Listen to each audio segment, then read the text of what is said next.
Okay, let's take a break.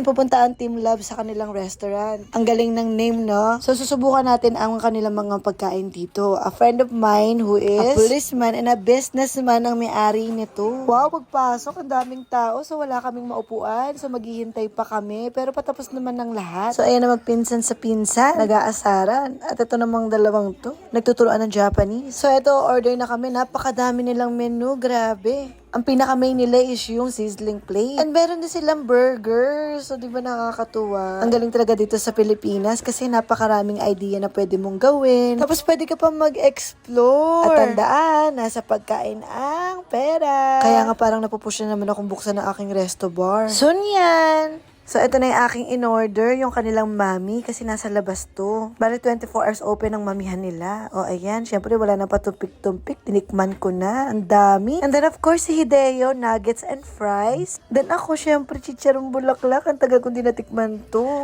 And then, look, there's siomai. Laki-laki. And namalitaan ko na homemade to. Gawa to ng asawa ng aking kaibigan. Syempre, titikman ko ito. Malaki nga. Try ko na rin tong chicharong bulaklak nila.